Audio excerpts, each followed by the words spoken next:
Saya bertanya, saya kan tinggal di masjid, jadi Ustaz sering saya dapati jam orang sholat di tempat saya tertinggal. Kadang bukan jam yang mendapat jamaah. Jadi jamaah tersebut memberikannya kepada saya karena saya tinggal di situ.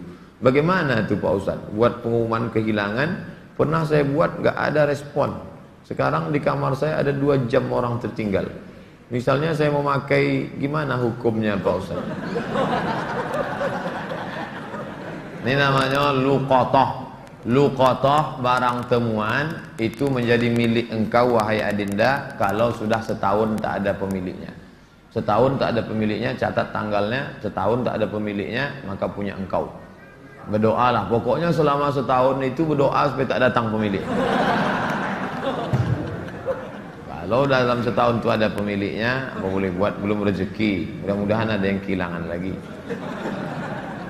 Kenapa sebagian orang tak mau baca Sayyidina dalam salawat Nabi? Apa alasannya? Alasannya karena katanya menambah-nambah. Allahumma salli ala Sayyidina. Yang tambah-tambah. Nabi tak pernah menyebut. Nabi sendiri menyebut. Ana Sayyidu waladi Adam. Hadis sahih. Ana Sayyidu waladi Adam. Aku pemimpin anak cucu Adam. Maka saya pun menyebut Allahumma salli ala Sayyidina Muhammad. Allahumma salli wa sallim alaih. Tapi saya tak ekstrim. Yang mau pakai Sayyidina silakan. Yang tak mau pakai Sayyidina tak apa-apa. Tapi saya pakai Sayyidina jangan salahkan. Dalam solat tak membaca bismillah, dalam baca al-fatihah, apa solatnya sah? Tentang baca basmalah dalam fatihah hukumnya 3. Mazhab Syafi'i pakai bismillah jahar. Bismillahirrahmanirrahim. Syafi'i. Kalau Hanafi sama Hambali, Alhamdulillahi Rabbil Alamin Ar-Rahmanir Rahim. Itu Hanafi sama Hambali. Kalau Maliki tak pakai bismillah sama sekali. Allahu Akbar. Alhamdulillahi Rabbil Alamin. Itu Maliki. Tak ada yang salah. Yang jadi salah di mana? Ketika masjid itu bermazhab Syafi'i, ente masuk petantang petenteng pakai bismillah. Di situ letak kesalahannya. Makanya ketika Syekh Abdurrahman Sudes, Imam Masjidil Haram ke Istiqlal, dia pakai bismillah. Terkejut-kejut orang Jakarta. Pakai bismillah dia. Dia tahu Dr. Abdurrahman Sudes dari Ummul Qura. Sebutkan, jelaskan ciri-ciri Khawarij. Apakah membid'ahkan amaliyah orang lain merasa diri paling benar merupakan ciri-ciri Khawarij? Yang memancing saya ngajak-ngajak mau mengkhawarijkan Salafi. Nanti setelah saya khawarijkan Salafi, direkam, diupload, habis itu habislah saya diserang Salafi. Baca aja lah buku saya itu baik-baik. Capek saya dah kelai-kelai. Apakah Hajar Aswad sudah ada sejak Nabi Ibrahim? Hajar Aswad itu adalah salah satu barang pernak-pernik surga yang ada di bumi. Hadisnya sahih bahwa batu Hajar Aswad itu dulu putih, lalu karena banyak dipegang orang berdosa maka berubah menjadi hitam. Itu bukan pendapat ulama, hadisnya sahih tentang Hajar Aswad. Dibawa Nabi Adam rindu dengan surga, maka diturunkan Allah. Jadi bukan Adam. Ada pula saya dengar orang ceramah, waktu Nabi Adam mau turun ke surga, dia ada mau bawa, diambilnya batu, dikepitnya di ketiaknya. Bukan begitu. Adam sudah turun, lalu rindu ke surga, dibawa Jibril. Kata Jibril, ini oleh-oleh dari surga. Itulah Hajar Aswad. Aslinya putih, tapi karena dipegang oleh orang-orang berdosa, menempel dosanya itu di batu itu menjadi hitam. Bukan yang bulat itu Hajar Aswad. Ada butir-butir kecil-kecil hitam-hitam dia. Tengok dari dekat. Itulah Hajar Aswad, ditempelkan ke dalam batu. Baru dibalut dengan cangkang yang terbuat dari besi. Nah, itu yang dicium. Batu kecil-kecil dalam. Yang besar itu batu biasa, ditempelkan ke dalam batu biasa. Hajar Aswad. Kalau istri tadi putih kemerahan, panggil dia Humaira. Kalau hitam ya Hajar Aswad. Jangan marah deh. Umur saya 24 tahun. Sekarang saya sudah kerja di perusahaan A. saya baru diterima di perusahaan B yang merupakan pekerjaan impian saya. Tapi jika saya mengambil pekerjaan di perusahaan B, saya tak boleh menikah selama setahun. Sedangkan calon saya tak mau menunggu karena orang tuanya sudah tak bisa menunggu. Menurut Ustadz gimana itu? Karena di satu sisi saya ingin bekerja di perusahaan B karena gajinya lebih besar dan itu pekerjaan impian saya. Tapi penempatannya di luar kota. Jika jadi menikah kami bakal LDR. Tolong Pak Ustaz, ini tak ada masalah fikih, ini masalah perasaan. Saya hanya bisa menjawab masalah-masalah fikih. Adapun masalah perasaan,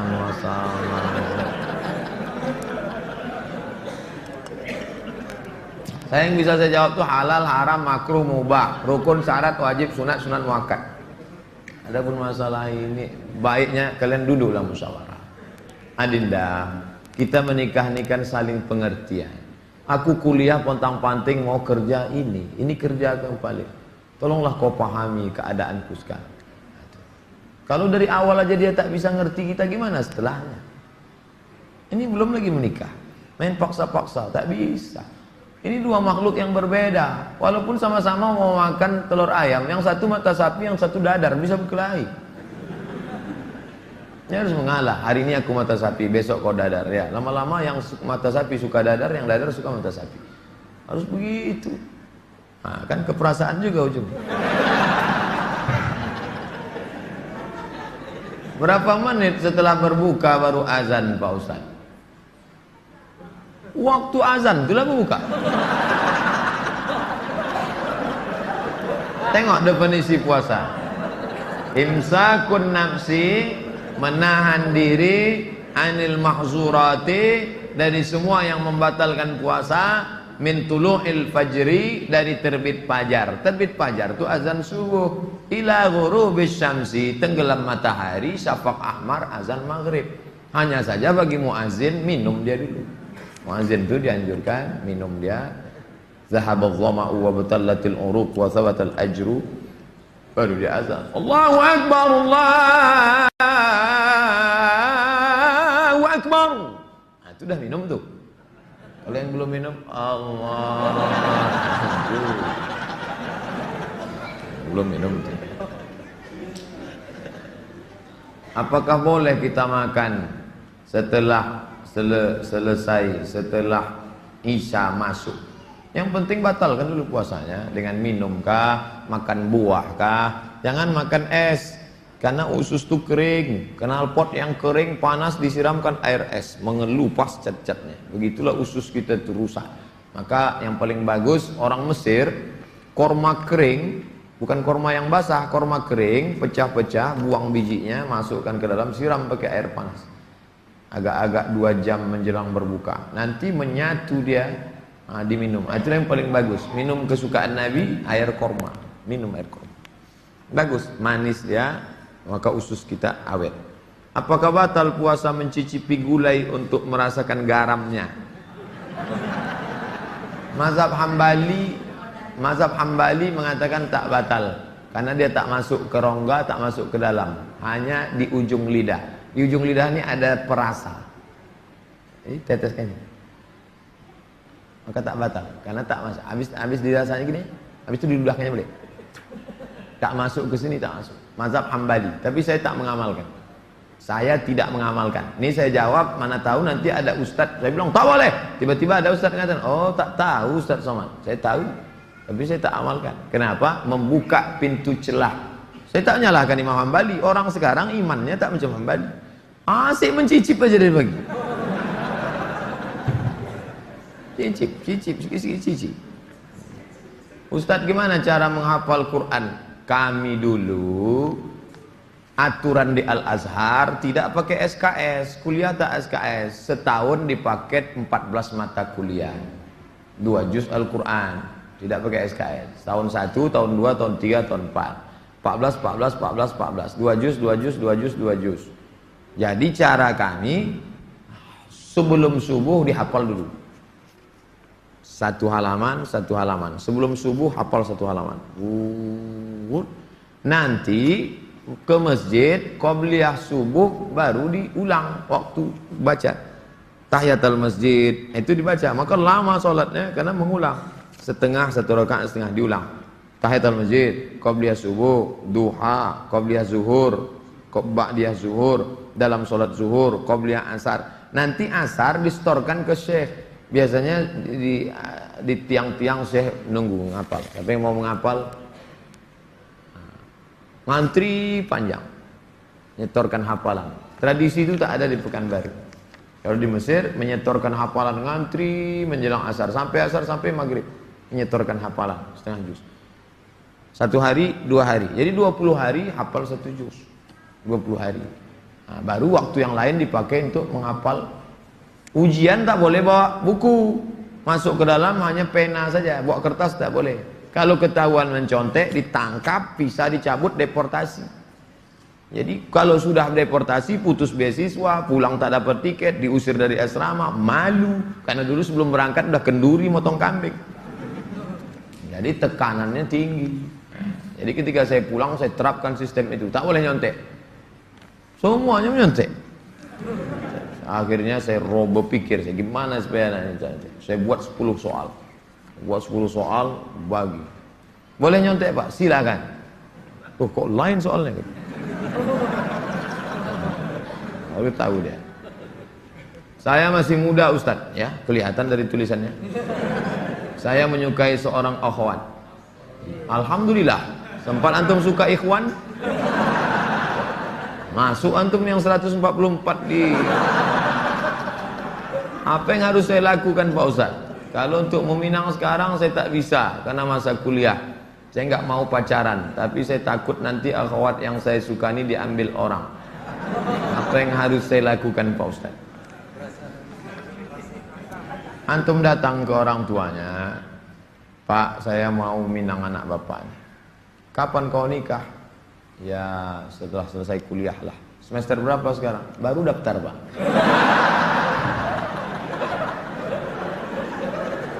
Itu rasa-rasa biasa saja itu adik-adik sekalian. Nanti setelah sekalian kuliah, banyak yang lebih cantik, lebih mantap dari itu. Anggap ingin lalu aja. Tak ada. Nanti setelah kalian selesai, banyak yang lebih hebat lagi daripada itu. Maka tundukkan pandangan. Yang gadis-gadis bagus pakai cadar supaya tak nampak laki-laki wajah. Ustadz di mana di Pekanbaru ini tempat belajar tahsin ngaji? Ustadz Hardi LC. Datang ke Tafakuh.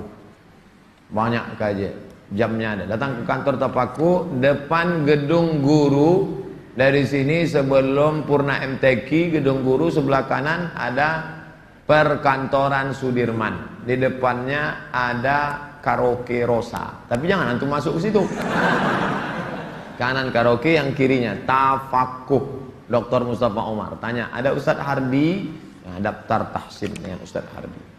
Ustaz, Nabi Muhammad tak pernah cukup puasa sebulan pada bulan Sya'ban. Bagaimana kalau puasa bulan Rajab?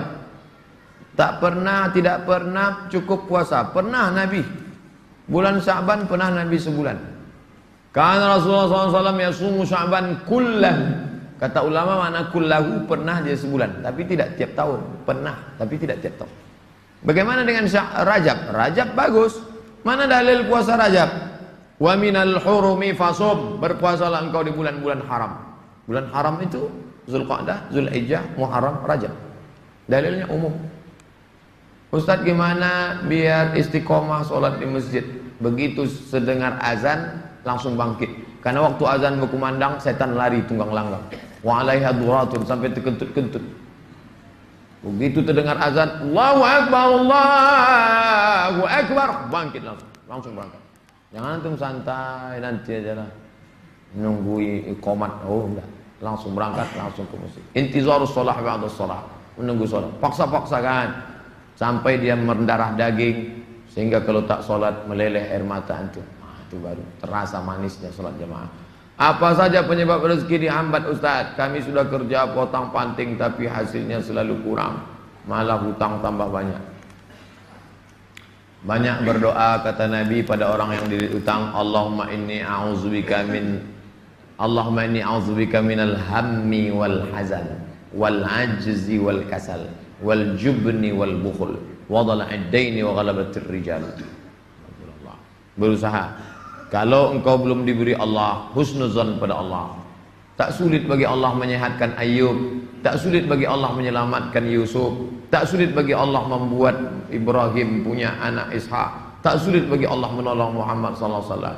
Dia hanya ingin menengok engkau terus berusaha dan berdoa. Bagaimana hukumnya dalam perjalanan menuju kajian Ustadz? Kami melaksanakan sholat maghrib di jalan. Setelah selesai sholat kami tak berzikir dan langsung melanjutkan perjalanan. Bagaimana itu Pak Ustadz? Sambil naik kendaraan itu kalian berzikir. Subhanallah, subhanallah, subhanallah, subhanallah, subhanallah, subhanallah, subhanallah. Alhamdulillah, alhamdulillah, alhamdulillah. Tet, subhanallah. Alladzina yazkuruna Allah qiyaman, berzikir waktu tegak, wa qu'udan, waktu berjalan, waktu duduk, wa ala junubihim, waktu berbaring. Zikir tak boleh putus. Karena mau cepat takut terlambat. Assalamualaikum warahmatullahi wabarakatuh. Tetap ba'diyah rawatib. Habis itu berzikir. Tak ada halangan. Ustaz, bila kita mempunyai masa lalu yang suram, apakah harus diungkapkan atau tidak pada calon suami istri? Dosa apabila tidak diungkapkan, tidak dikasih tahu. Ada keterus-terangan yang membuat hati orang luka. Tapi ada suatu yang antum sembunyikan bisa berefek hukum. Inishtarata saiban, inishtarata bikran. Kata Imam Ibn Taymiyah dalam kitab Majmu' Fatawa, dikutip oleh Imam Sayyid Sabiq dalam Fikih Sunnah. Yang punya teks Ibn Taymiyah, nama kitabnya Majmu' Fatawa. Dikutip oleh Sayyid Sabiq, dibuatnya dalam kitab Fikih Sunnah. Inishtarata bikran fapanat saiban falahul fashu. Kalau seorang suami mensyaratkan istrinya mesti perawan, ternyata tidak perawan, maka dia punya hak fasah membatalkan pernikahan. Jadi kalau sekedar antum dulu pernah nonton karaoke, tak perlu antum ceritakan. Ditanyanya, kau solihah? Insya Allah bang. Masa lalumu, siapa yang tak pernah punya masa lalu? Emangnya kau suci? Tapi kalau sudah masalah implikasi hukum, antum mesti terus terang. Karena kalau antum bohong, maka dia punya hak fasah. Nah, ini hati-hati. Adalah itu cerita, tapi bahaya juga. Nih kalau cerita dia tak jadi, tak mau. Bukakannya ke yang lain, alamat. Pokoknya gawat lah itu dah. Bila wanita menolak menikah karena alasan menuntut ilmu yang disuruh orang tuanya, bagaimana menurut Pak Ustadz? Kenapa dia tak mau menikah? Ayahnya maksa dia harus selesai S3 baru nikah. S2 23, S3 tambah lagi, S2 25, S3 3 tahun 28. Kau setelah doktor baru boleh menikah. Begitu kata bapaknya. Hadapi bapaknya. Keras bapaknya nih Pak Ustadz. Bapaknya orang apa? Orang Kabupaten Kampar. Ajak Ustadz Mustafa Umar. Bapaknya orang apa? Orang Jawa. Ajak Ustadz Jamhur. Jumpa sama Ustadz Jamhur. Assalamualaikum, waalaikumsalam. Pripun kabari apik? Oh, katanya bapak tak mau ngasih anak bapak nikah sama dia. Saya bukan tak mau, itu saya ngasih alasan aja biar tak jadi sama dia. Ini orangnya baik Pak, baik orangnya, sopan. Oh, jadi ada pintu celah masuk ke dia. Bapaknya itu kan manusia, bukan robot. Ada hatinya. Kau sentuh tepat di hatinya, dia akan jadi milikmu untuk selamanya. Sebelumnya mau ucapkan selamat milad ke-40. Bolehkah itu mengucapkan selamat ulang tahun? Saya tak merasa 40. Saya lahir tahun 1397 Hijrah. Jadi umur saya sekarang sudah 42 tahun. Saya pakai Hijriah. Maksud pertanyaannya, bolehkah mengucapkan selamat ulang tahun? Pernah tak Nabi mengulang hari ulang tahunnya? Ya Rasulullah, kenapa engkau puasa hari Senin? Zaka yauma wulidtu, hari Senin aku lahir. Ada dia menyebut hari kelahirannya, tapi diisinya dengan ibadah. Kalau mengingat hari lahir dengan sedekah anak yatim, pergi ke jumpa Pak Yazid, sedekah. Pak Yazid, berapa anak yatim di sini? Ada 200. Tolong keluarkan. Semuanya, 5 orang aja Pak. Iko ada nasi bungkui kok. Makan bersama. Dek, makan ya. Adik kenapa tinggal di sini? Ayah saya meninggal. Adik syukur atas nikmat. Tak salah.